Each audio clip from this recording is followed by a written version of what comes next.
Глава 3. Эманации орла. На следующий день мы с Доном Хуаном отправились гулять по дороге, ведущей в Оахаку. Было 2 часа пополудни, и дорога была пустынной. Мы неторопливо прогуливались, когда Дон Хуан неожиданно заговорил. Он сказал, что разговор о мелких тиранах был лишь введением к теме осознания. Я заметил, что этот разговор, тем не менее, заставил меня совершенно по-новому взглянуть на вещи. Дон Хуан попросил объяснить подробнее, что я имею в виду.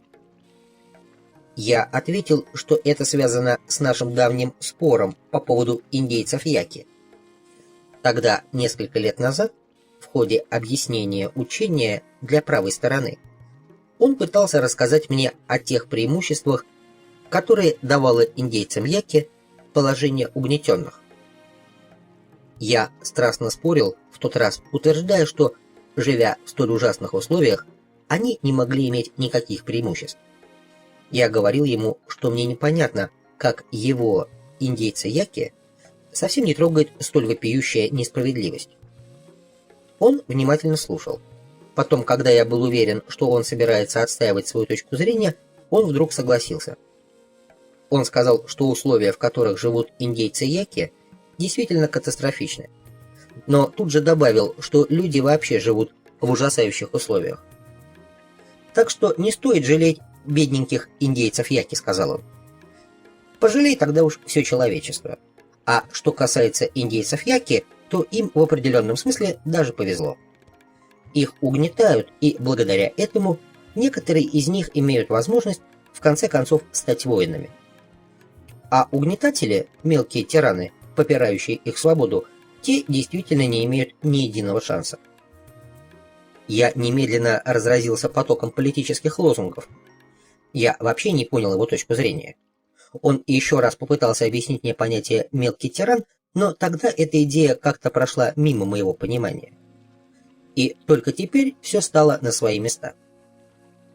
«Ничто еще не стало на свои места», — сказал Дон Хуан, смеясь над тем, что я ему рассказал.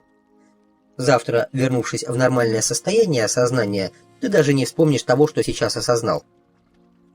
Я был глубоко подавлен. Я знал, что он прав. «С тобой произойдет то, что в свое время произошло со мной», — продолжал Дон Хуан. «Мой бенефактор, Нагваль Хулиан, заставил меня осознать то, что ты осознал относительно мелких тиранов, когда я находился в состоянии повышенного осознания. И когда в повседневной жизни мое отношение ко всему начало изменяться, я не отдавал себе отчета, почему это происходит. Меня всю жизнь кто-нибудь угнетал. Поэтому я был поистине зол на своих угнетателей. Можешь себе представить мое удивление, когда я вдруг обнаружил, что ищу компании мелких тиранов. Я думал, что потерял рассудок». Мы подошли к месту, где сбоку от дороги были большие валуны, наполовину засыпанные давним оползнем. Дон Хуан направился к ним и опустился на один из камней. Мне он сделал знак сесть напротив. Затем, без дальнейших предисловий, он приступил к объяснению искусства овладения осознанием. Он объяснил, что существует ряд истин, касающихся осознания, открытых видящими, как древними, так и новыми. Для облегчения понимания эти истины были сформулированы в определенной последовательности. Овладение искусством осознания состоит в усвоении всей этой последовательности. Первая из истин заключается в том, что в мире нет отдельных объектов, которые существуют сами по себе, хотя мы, сообразно своему опыту, воспринимаем наш мир как мир предметов и явлений. На самом же деле мира отдельных объектов и явлений не существует. Есть лишь единая Вселенная, образованная эманациями орла. Однако, прежде чем рассказать мне об эманациях орла, Дон Хуан счел необходимым остановиться на понятиях известного, неизвестного и непознаваемого. Он сказал, что основная часть истин об осознании была открыта видящими древности, Однако последовательность их расположения разработали новые видящие, ибо вне данной последовательности эти истины почти непостижимы. Дон Хуан сказал, что древние видящие не пытались найти тот порядок, в котором должны располагаться истины об осознании. Это стало одной из их величайших ошибок, имевшей роковые последствия. Заключались эти последствия в том, что древние видящие решили: неизвестное и непознаваемое одно и то же. Исправить эту ошибку удалось только новым видящим. Они нашли границы и дали определение. Неизвестным они назвали то, что скрыто от человека неким подобием завесы из имеющей ужасающую фактуру ткани бытия. Однако оно находится в пределах досягаемости. В определенный момент времени неизвестное становится известным. Непознаваемое – это нечто, не поддающееся ни осмыслению, ни осознанию. Непознаваемое никогда не перейдет в разряд известного, но, тем не менее, оно всегда где-то рядом. Оно захватывает и восхищает нас своим великолепием, и в то же время его грандиозность и безграничность повергает нас в смертельный ужас. Но как же новые видящие отличают одно от другого, поинтересовался я. Есть правило, сказал Дон Хуан. Очень простое правило. Перед лицом неизвестного человек отважен. Неизвестное обладает свойством давать нам надежду и ощущение счастья. Человек чувствует себя сильным, дерзким и бодрым.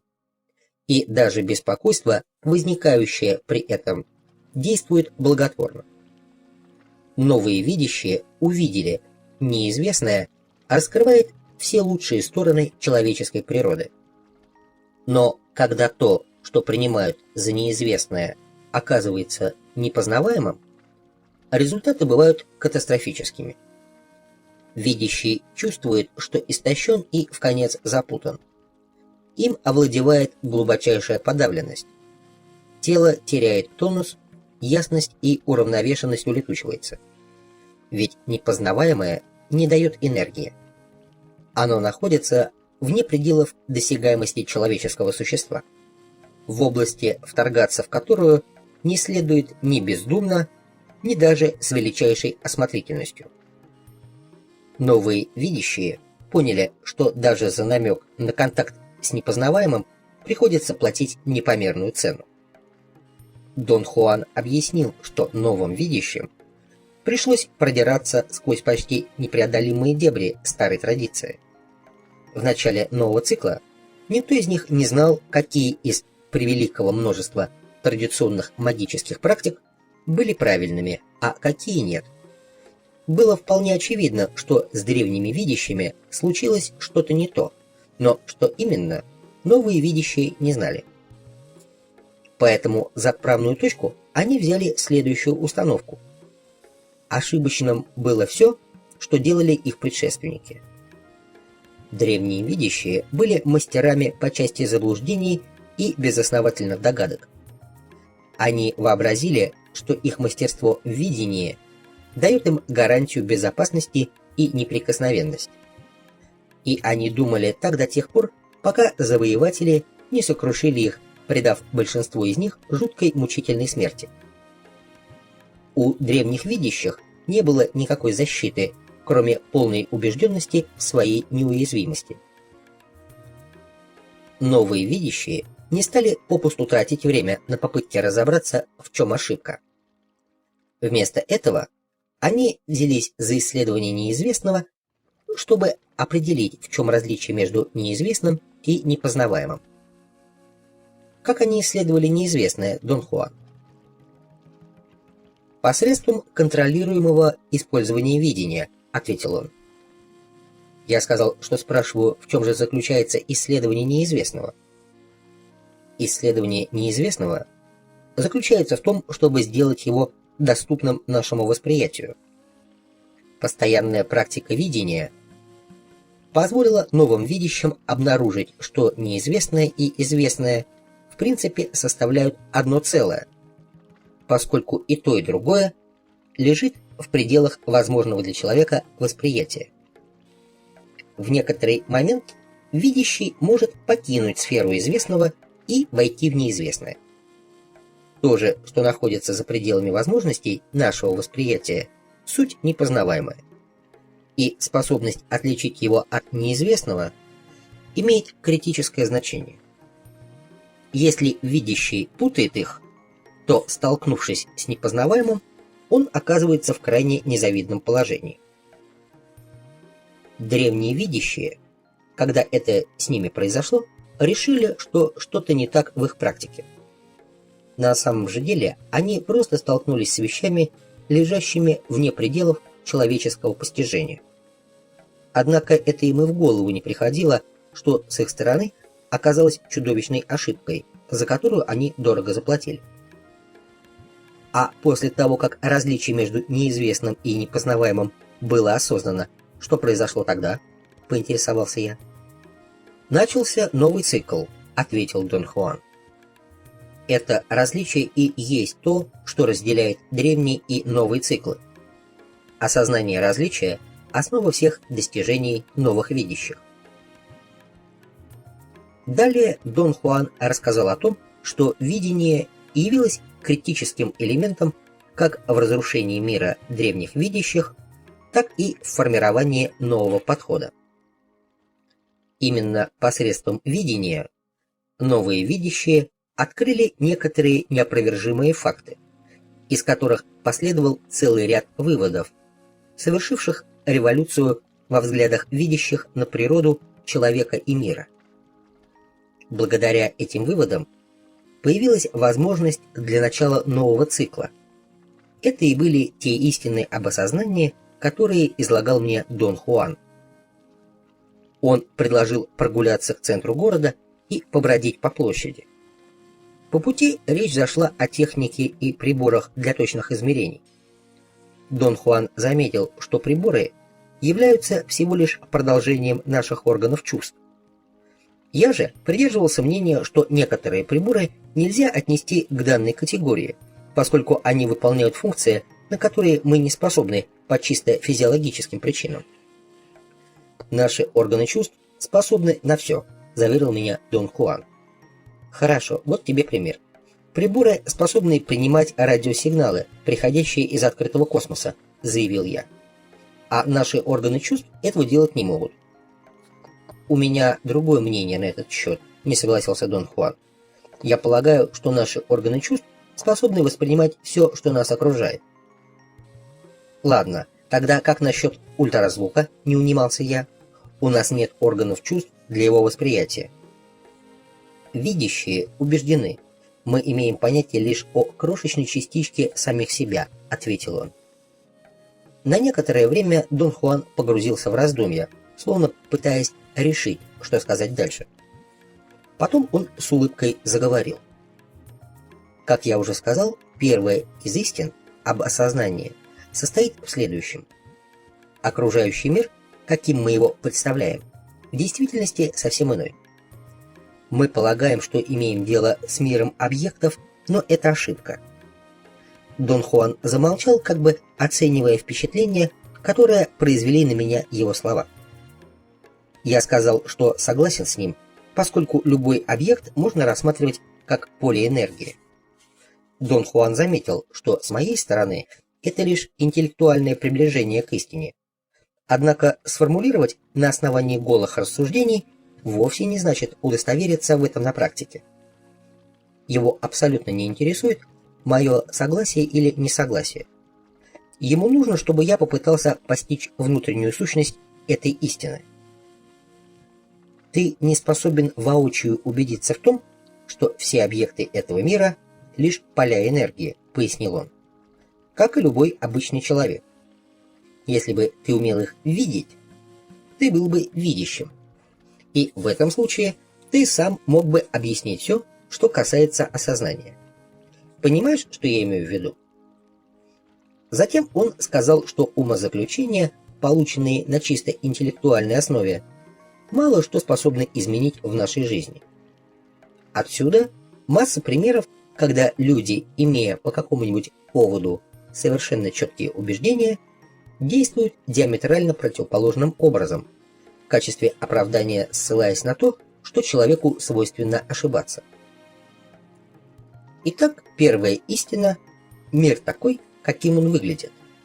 Но в то же время он таковым не является, продолжал Дон Хуан.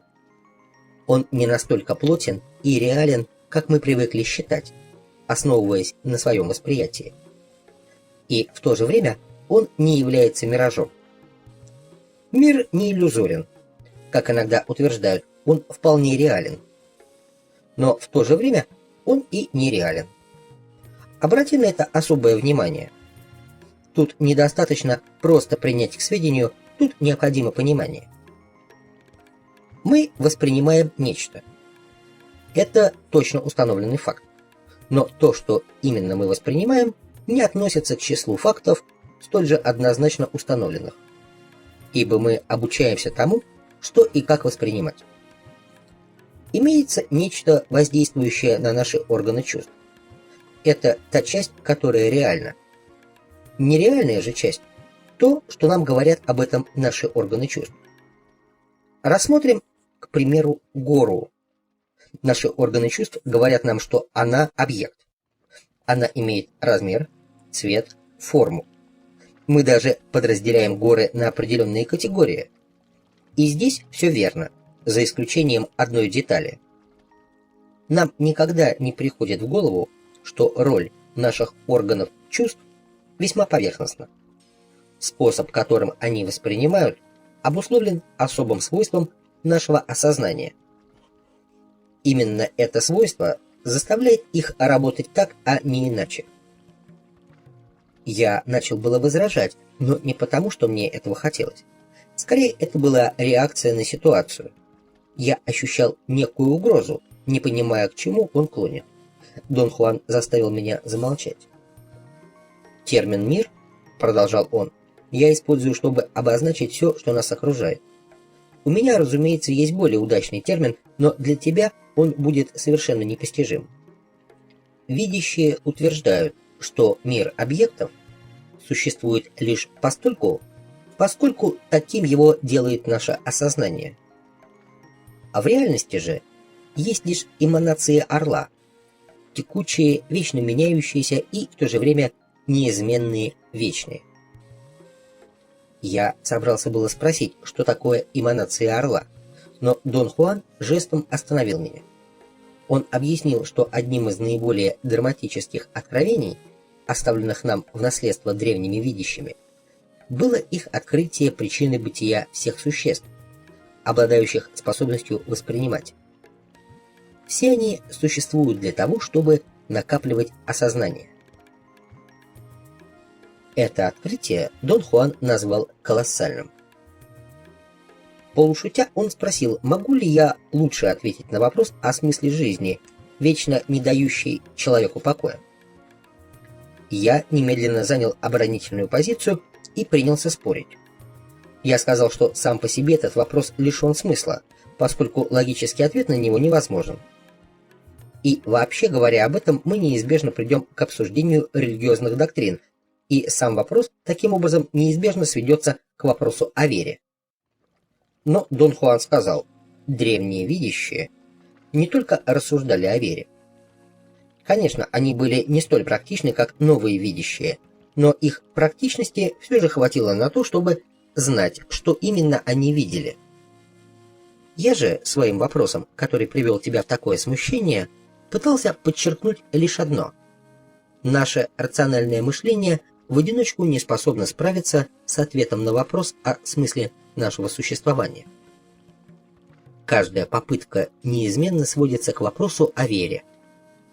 Древние видящие пошли по иному пути, и им удалось отыскать ответ, который не связан с одной лишь верой. Дон Хуан сказал, что древние видящие смогли увидеть невообразимую силу, являющуюся источником бытия всех существ. Хотя для этого им и приходилось подвергать себя невероятным опасностям. Эту силу древние видящие назвали орлом, поскольку те немногие взгляды мельком, которые позволили им увидеть эту силу, создали у них впечатление, что она напоминает нечто похожее на бесконечно огромного черно-белого орла. Они увидели, что именно орел наделяет осознанием. Он создает живые существа таким образом, чтобы они в процессе жизни могли обогащать осознание, полученное от него вместе с жизнью. И еще они увидели, что именно орел пожирает обогащенное сознание, отбирая его у существ в момент их смерти. И потому, когда древние видящие утверждали, что смысл жизни состоит в накоплении и развитии осознания, продолжал Дон Хуан, речь шла не о вере и не о логическом умозаключении. Они это увидели.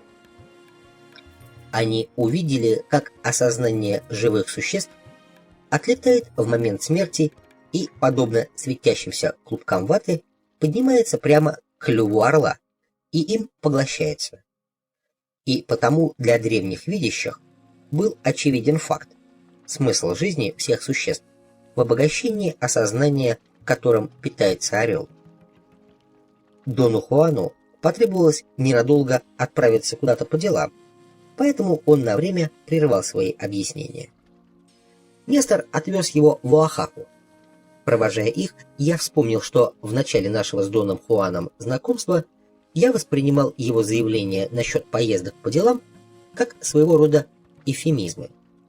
Я думал, что стоит за этим нечто совсем другое. Но постепенно до меня дошло: его слова на самом деле соответствуют реальному положению вещей.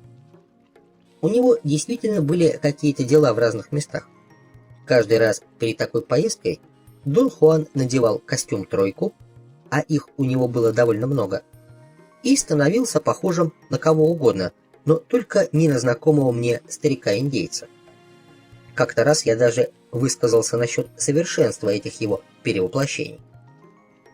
Нагваль должен обладать гибкостью, достаточной для того, чтобы уметь становиться кем угодно, объяснил мне тогда Дон Хуан.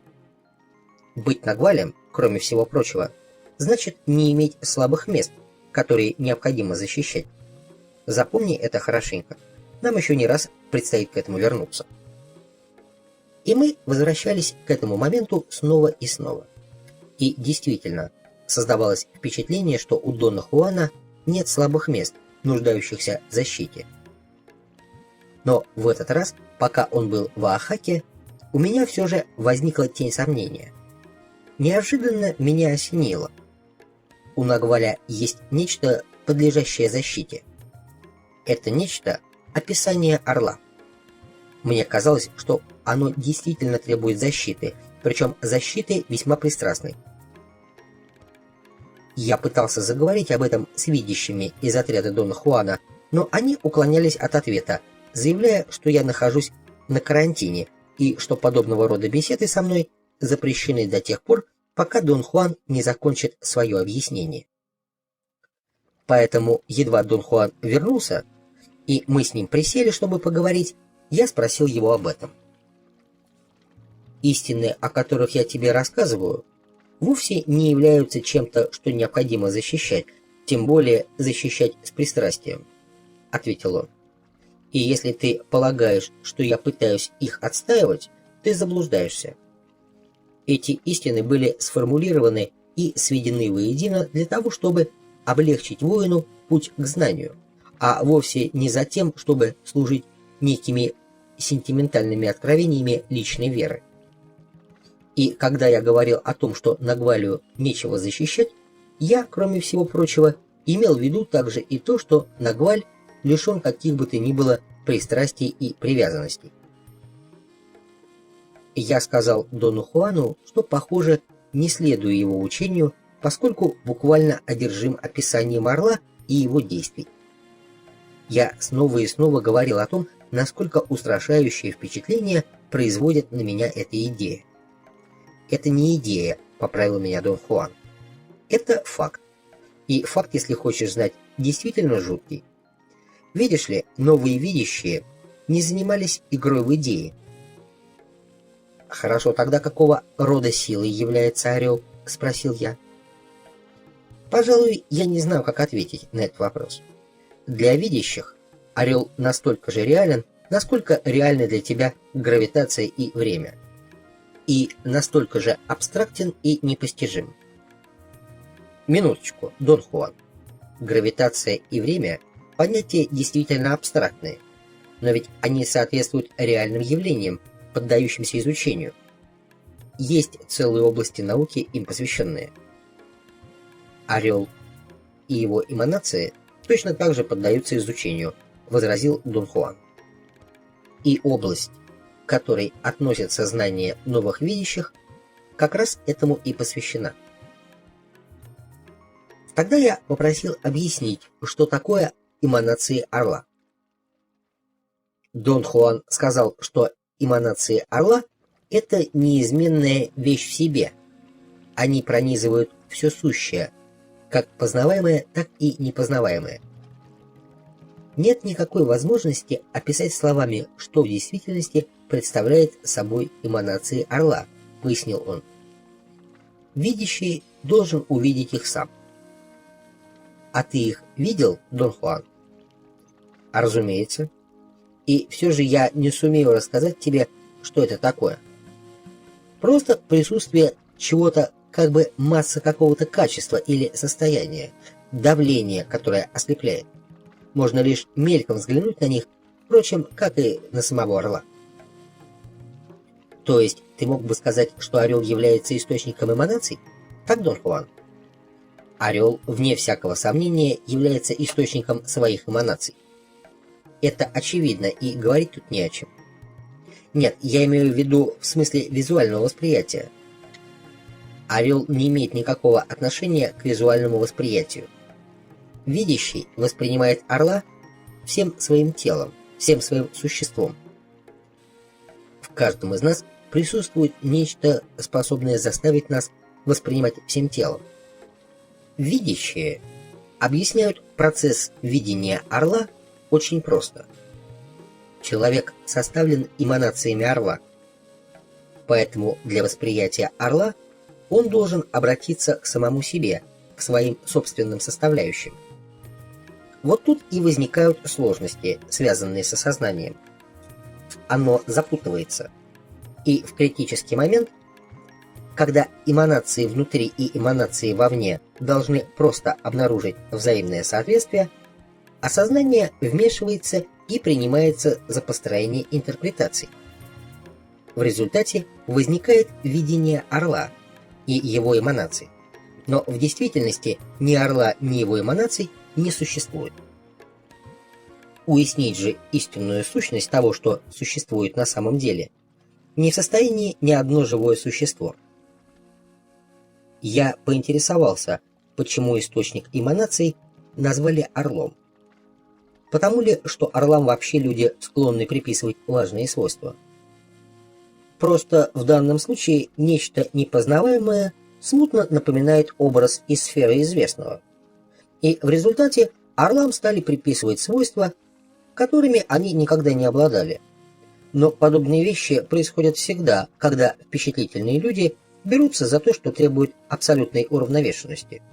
Ведь среди видящих встречаются самые разные типы.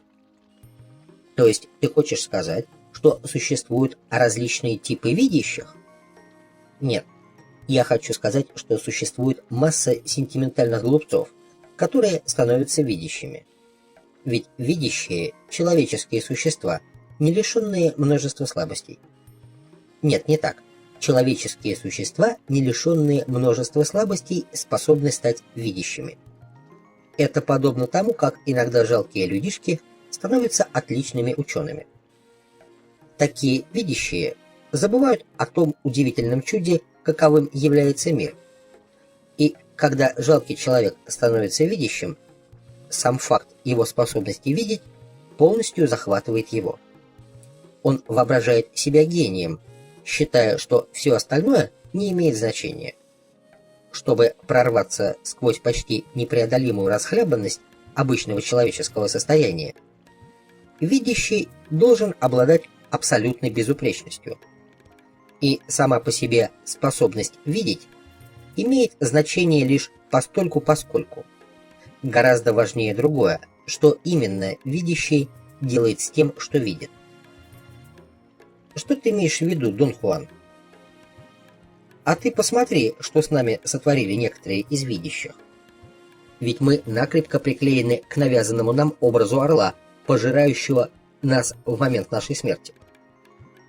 Потом он сказал, что в таком варианте описания налицо некоторая ущербность, и что лично ему не нравится идея относительно чего-то нас пожирающего. С его точки зрения, точнее было бы говорить о некой силе, притягивающей осознание существ, подобно тому, как магнит притягивает опилки. В момент смерти под действием этой грандиозной силы происходит дезинтеграция всего нашего существа.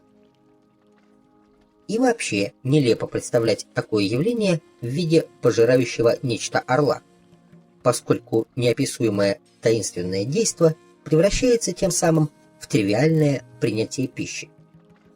«Тогда я очень-очень обычный человек», — заявил я, потому что описание пожирающего нас орла произвело на меня потрясающее впечатление.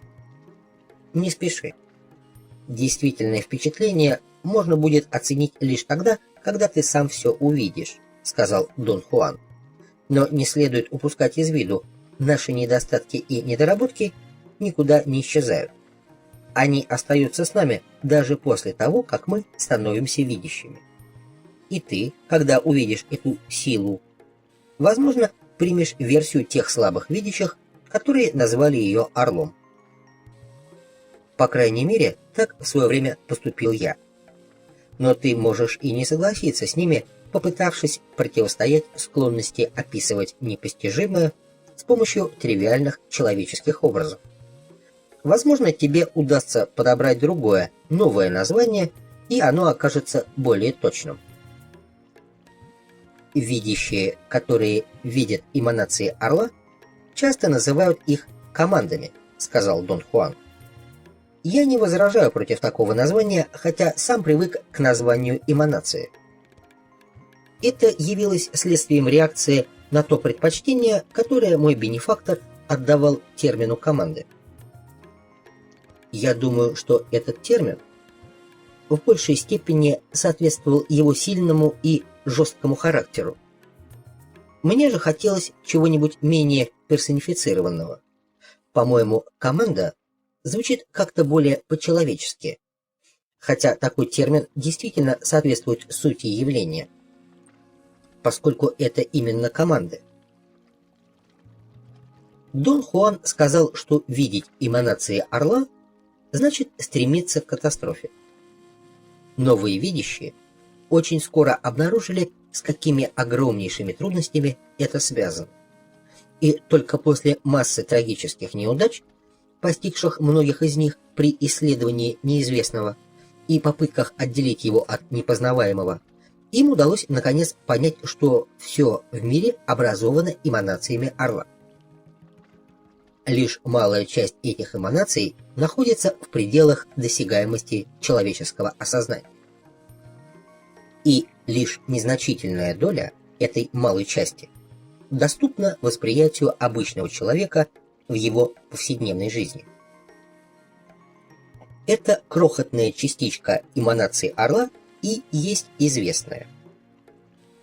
Та малая часть, которая в принципе доступна человеческому осознанию, это неизвестное. Все же остальное, таинственное и неизмеримо огромное, это непознаваемое. В продолжение разговора Дон Хуан сообщил мне, что новые видящие, имея прагматическую ориентацию, мгновенно обнаружили, что эманации обладают силой тотального диктата.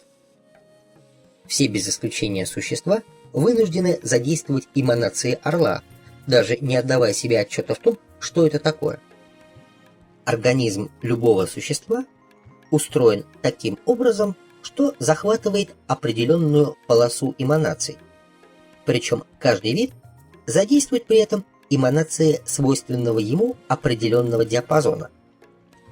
Эманации же, в свою очередь, оказывают на организмы огромное давление. Это давление и является тем фактором, посредством которого существо воспринимает соответствующую его диапазону картину мира. В нашем варианте, я говорю о человеческих существах, мы интерпретируем воспринимаемые нами эманации как объективную реальность, продолжал Дон Хуан. Однако человек способен воспринимать настолько мизерную часть эманаций орла, что просто нелепо и смешно придавать сколько-нибудь серьезное значение нашему восприятию. И в то же время мы воспринимаем нечто, что невозможно игнорировать. Для того, чтобы все это выяснить, новым видящим пришлось пройти суровый путь, полный смертельных опасностей. Дон Хуан сидел на своем обычном месте в большой комнате. Раньше здесь не было мебели, и все садились на циновке, расстеленной прямо на полу. Но Кэрол, женщина-нагваль, достала очень удобные кресла для тех случаев, когда мы с ней по очереди читали Дону Хуану стихи испаноязычных поэтов. Едва я опустился в кресло, Дон Хуан заговорил. «Я хочу, чтобы ты четко отдавал себе отчет в том, чем именно мы сейчас занимаемся. Мы говорим об искусстве осознания, и те истины, о которых идет речь, есть принципы этого искусства». Дон Хуан добавил, что в процессе изложения учения для правой стороны он демонстрировал эти принципы мне, находившемуся в обычном состоянии сознания, с помощью своего друга видящего Хинаро. Причем Хинаро обходился с моим осознанием со всем юмором и непочтительностью, которые свойственны новым видящим. «Вообще-то именно Хинаро должен был рассказать тебе об Орле», — сказал Дон Хуан. «Но его версия слишком уж легкомысленна. Он считает, что видящие, назвавшие эту силу орлом, либо были потрясающими тупицами, либо сыграли грандиозную шутку. Ведь орлы не только откладывают яйца. Из них выходит также и еще кое-что». Дон Хуан расхохотался, объяснив, что комментарии Хинаро по данному вопросу представляются ему настолько удачными, что удержаться от смеха нет никакой возможности. И еще он сказал, что если бы первичное описание орла пришлось делать новым видящим, оно, безусловно, было бы наполовину издевательским. Я сказал, что на каком-то уровне воспринимаю орла как поэтический образ, и в таком качестве он меня воодушевляет. Однако на некотором уровне он приводит меня в ужас, поскольку воспринимается совершенно буквально. Страх – одна из величайших сил в жизни воина. Своего рода шпоры, не дающие расслабиться, объяснил Дон Хуан. Затем он напомнил мне, что описание орла – наследие видящих древности. Новые видящие не утруждали себя составлением описаний, проведением параллелей и поиском каких бы то ни было сравнений и соответствий. Они стремились добраться непосредственно до истока всего сущего и предпринимали попытку за попыткой, последовательно подвергая себя совершенно невообразимым опасностям. И они увидели эманации орла. Но вносить какие-либо изменения в описание орла не стали.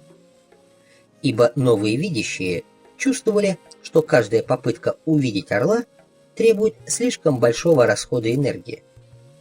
Они считали, что видящие древности уже заплатили достаточно высокую цену за те мимолетные взгляды, которые им удалось бросить на орла.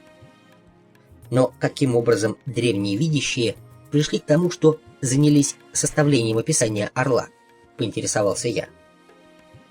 Для обучения им нужен был некоторый минимальный набор основных понятий о непознаваемом, ответил Дон Хуан. Они решили эту проблему, создав общее примерное описание силы, которая правит всем.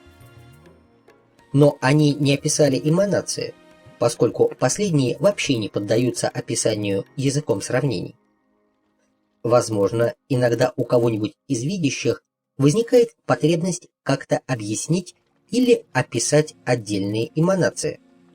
Но такие случаи всегда остаются делом сугубо личным. Короче, удачного варианта описания эманаций, подобного описанию орла, не существует. Похоже, новые видящие весьма склонны к абстракциям, прокомментировал я. Совсем как современные философы. Ничего подобного. Новые видящие – народ исключительно практичный, возразил Дон Хуан. Смотри, они не стали даже пытаться состряпать какую-нибудь рациональную теорию.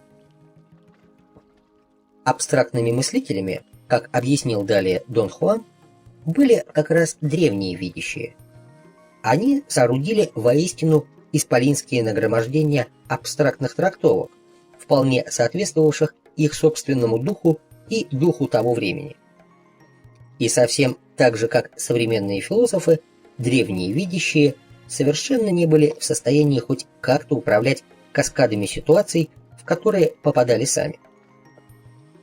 Новые же видящие занялись лишь практической стороной дела, научившись видеть поток эманаций, а также то, как человек и другие существа используют их для создания воспринимаемого ими мира. И как же их использует человек, Дон Хуан? Очень просто. Для видящего все люди – светящиеся существа. Светимость наша составлена эманациями орла, заключенными в яйцеобразный кокон. И та мизерная часть всех эманаций, которая находится внутри кокона, и есть то, что делает нас людьми. Воспринимать же значит устанавливать соответствие между эманациями внутри нашего кокона и эманациями вне его. Видящий, к примеру, может увидеть эманации внутри любого живого существа и сказать, с какими из внешних эманаций они могут прийти в соответствие. Я спросил, похожи ли эманации на лучи света. Нет, это было бы слишком просто. Они не похожи ни на что, их невозможно описать. Но в то же время лично я сказал бы, что они напоминают светящиеся нити. Непостижимо же в них то, что эти нити обладают самоосознанием. Нормальный разум обычного человека справиться с этим не в состоянии. Я не сумею объяснить тебе, что имеется в виду под самоосознанием эманаций, поскольку я сам не знаю того, о чем говорю. Все, что лично мне известно, и лишь об этом я могу тебе рассказать, это то, что нити эманаций осознают себя. Они пульсируют собственной жизнью, и их такое множество, что числа теряют всякий смысл. И каждый из них – сама вечность.